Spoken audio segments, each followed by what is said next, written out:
L'avantage avec Entre les murs, c'est qu'au moins, le titre ne ment pas.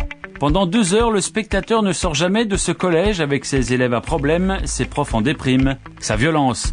Entre les murs montre une école dont la cour bétonnée ressemble à une promenade de prison, dont les fenêtres semblent avoir des barreaux, bref, où tout sent l'enfermement. Et c'est tout, sauf de la fiction. Effectivement, peut-être que le film peut évoquer parfois une certaine claustrophobie, ou en tout cas un sentiment de fermeture, mais il est assez, ce sentiment est assez juste par rapport à ce que peut être le vécu d'une classe. C'est quoi ce tatouage, Solène? Pourquoi tu montes ça? Ça veut dire ferme ta bouche, ferme ta gueule. Ferme ta gueule, déjà, ça veut même pas dire ça. Les établissements scolaires, même les établissements extrêmement récents, avec des belles architectures modernes et plein de baies vitrées, ils sont tous conçus. La baie vitrée, il faut s'en méfier. La baie vitrée, c'est aussi ce qui permet de vous surveiller. Donc ça fait rentrer la lumière, mais ça permet au regard de circuler. Donc de toute façon, c'est toujours conçu de sorte à ce qu'un nombre minimal d'adultes puisse surveiller un nombre maximal d'élèves. Ce qui m'a marqué et qui me rappelle en définitive les établissements pénitentiaires, c'est que ce film se passe en milieu clos. Un milieu clos où l'on surveille, on encadre, on discipline, surtout quand on se retrouve face à des enfants remuants, malmenés par la crise ou les difficultés de l'intégration.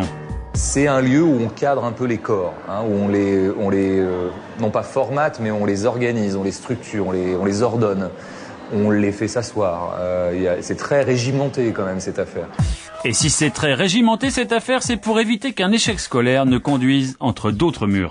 Plus des 80% des mineurs incarcérés ont des problèmes de niveau scolaire, et parmi ces 80%, il y a plus d'un tiers qui ne savent pas lire.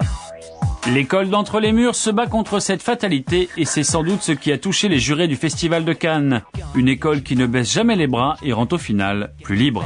Ils ne sont pas privés de liberté, ils sont au contraire en train de l'acquérir en fait, parce que l'école, on apprend sa liberté en quelque sorte, on apprend à vivre dans la société, on apprend les règles. Il y a quelques contraintes dans une société, c'est ça. Nos écoles ont vocation à éduquer, à être une opportunité ou une porte ouverte plutôt qu'une impasse. Et dans 90% des cas, heureusement, ça marche. Les acteurs du film, tous issus d'un collège difficile, en sont la meilleure preuve. Les comédiens du film, qui sont des élèves, ont suivi volontairement un atelier théâtre avant d'en arriver au film. Voilà, ça fait partie des projets qui peuvent dynamiser, qui peuvent ouvrir l'école. Il se passe plein de choses dans les lycées et pas simplement une sorte d'atmosphère lourde, coincée justement entre les murs.